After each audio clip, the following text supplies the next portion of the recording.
Hi guys, welcome to R rated trader. आज की video में हम लोग डिस्कस करने वाले हैं कुछ स्विंग अपॉर्चुनिटी के बारे में, कुछ स्टॉक्स के बारे में जिसमें आने वाले दिनों में हम लोगों को बहुत अच्छा पोटेंशियल दिख रहा है।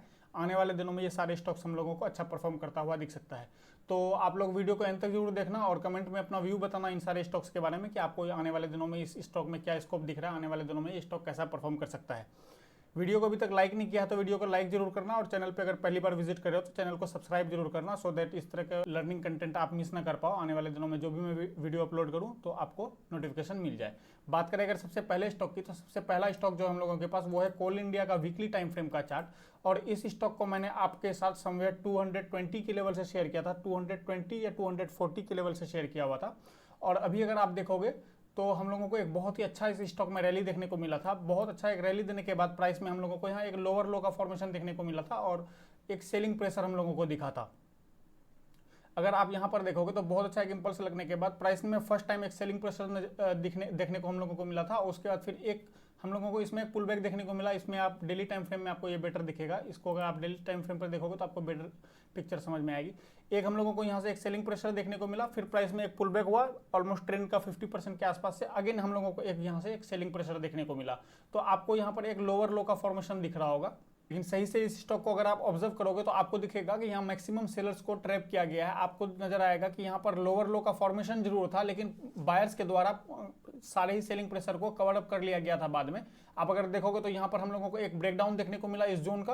ब्रेकडाउन देने के बाद प्राइस इमीडिएटली वहां से स्लो एंड स्टडी रिवर्स कर गया। और अभी अगर आप देखोगे तो इस रेसिस्टेंस के आसपास आकर प्राइस ने काफी लंबे टाइम तक यहाँ पर एक कंसोलिडेट किया है। और फाइनली लास्ट डे का जो क्लोजिंग हम लोगों को देखने को मिला है, फ्राइडे के दिन जो क्लोजिंग देखने को मिली है, तो प्रीवियस स्विंग हाई के ऊपर प्राइस ने क्लोज भी किया है, सस्टेन भी किया है। क्लोजिंग जो हम लोगों को देखने को मिला है तो प्रीवियस हाई का एक ब्रेकआउट देखने को मिला है।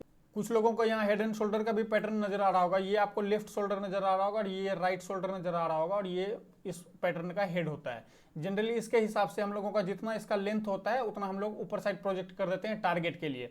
अगर आप देखोगे तो अभी इसको हम लोग नेकलाइन बोलते हैं और इस नेकलाइन का हम लोगों को लास्ट वीक में जो है क्लोजिंग देखने को मिल चुका है। लास्ट ट्रेडिंग सेशन में हम लोगों को एक बहुत अच्छा वॉल्यूम में भी स्पाइक भी देखने को मिला है। अगर आने वाले दिनों में इस कैंडल का हम लोगों को एक फिर से ब्रेकआउट देखने को मिलता है जो कि है 475 टू 480 के आसपास, अगर इस लेवल का हम लोगों को अगेन एक ब्रेकआउट देखने को मिलता है तो चांसेस है कि फर्स्ट टारगेट जो हम लोगों को इस स्विंग हाई का जो कि है 490 के आसपास, इस स्विंग हाई का फर्स्ट टारगेट हम लोगों को आने वाले दिनों में देखने को मिल सकता है। और अगर बात करें प्राइस अगर फर्दर मोमेंटम कंटिन्यू करते रहता है तो फिर हम लोग अपने पोजीशंस को ट्रेल कर सकते हैं। अगर फर्स्ट टारगेट हम लोगों को हिट होता हुआ नजर आता है तो हम लोग कुछ क्वांटिटी बुक कर सकते हैं और बाकी की जितने भी क्वांटिटी हम लोगों के पास रहेगी उसका कॉस्ट जो है, उसका जो एसएल है वो हम लोग अपने कॉस्ट पर ट्रेल कर सकते हैं और इस ट्रेंड को हम लोग राइड कर सकते हैं। जब तक हम लोगों को वीकली टाइम फ्रेम पर एक कोई क्लियर प्राइस एक्शन नजर नहीं आता, लोअर लो का फॉर्मेशन नजर नहीं आता, तब तक हम लोग इस स्टॉक में फिर राइड कर सकते हैं। बात करें अगर नेक्स्ट स्टॉक की, तो नेक्स्ट स्टॉक जो है हम लोगों के पास वो है प्रेस्टीज। ये है प्रेस्टीज स्टेट्स का वीकली टाइम फ्रेम का चार्ट। और अगर यहाँ पर भी आप देखोगे तो यहाँ पर भी आपको kind of head and shoulder का ही फॉर्मेशन नजर आ रहा होगा। ये आपको लेफ्ट शोल्डर नजर आ रहा होगा और ये आपको हेड नजर आ रहा होगा, यहाँ आपको राइट शोल्डर नजर आ रहा होगा। अगर आप रिसेंट में देखोगे तो इसने अपने प्रीवियस स्विंग हाई का जो इसका ऑल टाइम हाई का रेसिस्टेंस था वहां हम लोगों को एक ब्रेकआउट देखने को मिला है और चांसेस है कि आने वाले दिनों में इस मूव को अगेन कंटिन्यू कर सकता है। लेकिन अभी अगर स्टॉप लॉस आप देखोगे तो स्टॉप लॉस जो है वो काफी बड़ा हो रहा है, ऑलमोस्ट 10% के आसपास हो रहा है। लास्ट वीक की जो क्लोजिंग आई है ऑलमोस्ट 8% के आसपास है और वीक को भी आप अगर कंसिडर करते हो तो फिर ये ऑलमोस्ट 10% के आसपास जाएगा।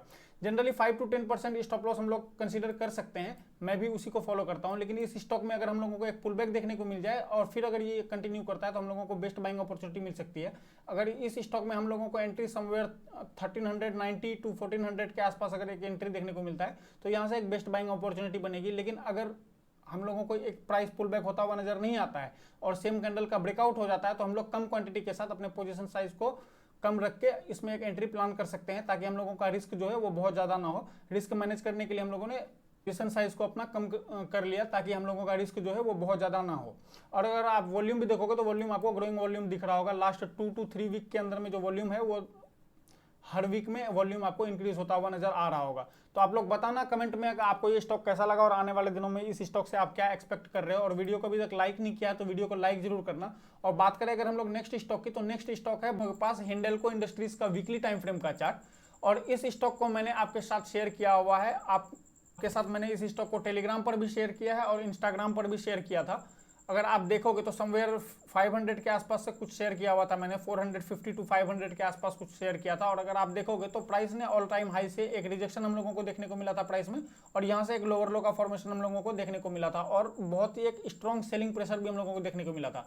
लेकिन लास्ट कुछ वीक में प्राइस में एक अच्छा मोमेंटम भी हम लोगों को देखने को मिला है, और जो भी ये सेलिंग प्रेशर था और वो बायर्स के द्वारा कवर अप कर लिया गया है। और अगर आप देखोगे तो ये ऑल टाइम हाई का जो रेसिस्टेंस था, यहाँ पर प्राइस ने आकर एक वीक तक होल्ड किया, उसके बाद फिर हम लोगों को एक ब्रेकआउट देखने को मिला, और प्राइस जो है अभी पुल बैक होता हुआ हम लोगों को दिख रहा है। अगर आने वाले दिनों में 655 या 660 का एक ब्रेकआउट हम लोगों को देखने को मिलता है, तो आने वाले दिनों में इस स्टॉक में हम लोग और भी टारगेट एक्सपेक्ट कर सकते हैं। 10 to 15% का टारगेट तो मिनिमम एक्सपेक्ट कर सकते हैं। और अगर बात करें स्टॉप लॉस की, तो स्टॉप लॉस इस सेम कैंडल का हम लोगों का लो होना चाहिए, जो कि है 630 के आसपास। तो 40 से 50 पॉइंट का हम लोगों का स्टॉप लॉस हो जाएगा, और 1:2 का रिस्क रिवॉर्ड रेशियो मेंटेन हो जाएगा हम लोगों का। बहुत से लोग मुझसे पूछते हैं, सर ऑल टाइम हाई के स्टॉक्स जितने भी होते हैं, जितने भी स्टॉक्स में हम लोगों को ऑल टाइम हाई का एक ब्रेकआउट देखने को मिलता है, तो उस स्टॉक में हम लोग टारगेट कैसे आइडेंटिफाई करें। तो टारगेट आइडेंटिफाई करने के लिए बहुत सारे तरीके हैं, जैसे आप कुछ लोग फिबोनाची यूज करते हैं, तो कुछ लोग CPR यूज करते हैं, और भी बहुत सारे इंडिकेटर हैं, कुछ लोग वो इस्तेमाल करते हैं। लेकिन मैं जनरली प्राइस को ही फॉलो करता हूँ। जब तक हम लोगों को वीकली टाइम फ्रेम पर कोई एक क्लियर प्राइस एक्शन नहीं नजर आ जाता, जब तक एक लोअर लो का फॉर्मेशन नजर नहीं आ जाता, तब तक हम लोग फिर ट्रेल करते हैं। ट्रेलिंग के ऊपर मैं एक डिटेल में वीडियो बनाऊंगा, जैसे हम लोगों का सीरीज अभी चल रहा है बिगिनर टू एडवांस सीरीज का, तो उसमें हम लोग इन डिटेल्स में सीखेंगे ट्रेलिंग के ऊपर। तो इसमें आप लोग ट्रेल कर सकते हो। ट्रेल कैसे कर सकते हो, कुछ लोग पॉइंट्स के बेसिस पे ट्रेल करते हैं, कुछ लोग रिस्क रिवॉर्ड रेशियो के बेसिस पर ट्रेल करते हैं। तो वो आप लोग अपने हिसाब से देख सकते हो कि आपको किस हिसाब से सूट कर रहा है, आप किस हिसाब से ट्रेलिंग करते हो, तो आप पोजीशन में बैठ पाते हो और आप लंबे प्रॉफिट तक के लिए वेट कर पाते हो। मोस्ट ऑफ द टाइम जितने भी स्टॉक्स में हम लोगों को ऑल टाइम हाई का एक ब्रेकआउट देखने को मिलता है, उसमें आपको ट्रेलिंग ही करना पड़ेगा। और अगर आप फिबोनाची वगैरह भी लगाते हो, तो उसमें कंफर्म नहीं होता है कि जनरली आप किस जगह जाके वो प्राइस वहां से एक रिजेक्शन फेस करेगा। तो मेन है हम लोगों को प्राइस के ऊपर ही फोकस करना पड़ेगा, और प्राइस ही आपको ऑब्जर्व करने के लिए सीखना पड़ेगा। जब तक हम लोगों को वीकली टाइम फ्रेम पर एक लोअर लो का फॉर्मेशन नहीं दिख जाता, तब तक हम लोग को मिल जाता है। और जब तक इस लेवल के ऊपर प्राइस रहता है, तो हम लोग इसमें ट्रेलिंग ही कर सकते हैं। लेकिन अगर ये लो ब्रेक होता हुआ हम लोगों को दिख जाता है, तो फिर हम लोग अपने पोजीशन से एग्जिट हो सकते हैं। जनरली मैं अपने पोजीशंस को ऐसे ट्रेल करता हूं। बात करें अगर नेक्स्ट स्टॉक की, तो नेक्स्ट जो 2 स्टॉक है वो मैं आप लोगों के ऊपर छोड़ रहा हूं। आप लोग इसमें एनालिसिस करके आप मुझे बता सकते हो, चाहे तो आप कमेंट सेक्शन में बता सकते हो, या टेलीग्राम पर आप मेरे साथ कनेक्ट करके मुझे बता सकते हो, या इंस्टाग्राम पर भी मैसेज कर सकते हो। इस 2 स्टॉक्स का एनालिसिस आप लोग करके मुझे बताना। सबसे पहला स्टॉक जो है वो हम लोगों के पास वो है रूसिल डेकोर का वीकली टाइम फ्रेम का चार्ट, और इस स्टॉक का एनालिसिस करके आप लोग मुझे बता सकते हो कि आने वाले दिनों में इस स्टॉक में आप लोगों को क्या पोटेंशियल दिख रहा है, आने वाले दिनों में ये स्टॉक कैसा परफॉर्म कर सकता है, और क्या क्या आपको यहाँ प्राइस ऑब्जर्वेशन दिख रहा है, आप लोग चार्ट में मेंशन कर सकते हो। और बात करें अगर नेक्स्ट स्टॉक की, तो नेक्स्ट स्टॉक है PFC, पावर फाइनेंस कॉर्प। आप इस स्टॉक की भी एनालिसिस करके मुझे बता सकते हो, अगर इस स्टॉक में एंट्री आप लोगे तो एंट्री कहां पर लोगे, और स्टॉप लॉस क्या लगाओगे, और या फिर आप इसमें एक पुल बैक का वेट करोगे, या वॉल्यूम में आपको क्या दिख रहा है, क्या आपको प्राइस ऑब्जर्वेशन नजर आ रहा है, आप लोग मेरे साथ शेयर कर सकते हो। चाहे तो टेलीग्राम पे कर सकते हो, या इंस्टाग्राम पे भी कर सकते हो, या फिर आप इस वीडियो के नीचे कमेंट भी कर सकते हो। आई होप आपको ये सारे प्राइस पॉइंट्स और प्राइस ऑब्जर्वेशन के बारे में समझ में आया होगा, और आप इससे कुछ नया सीखने को मिला होगा आप लोगों को। वीडियो अगर पसंद आई है तो वीडियो को लाइक जरूर करना, और वीडियो चैनल पे अगर पहली बार विजिट कर रहे हो तो चैनल को सब्सक्राइब जरूर करना। मिलते हैं हम लोग नेक्स्ट किसी वीडियो में, तब तक के लिए बाय।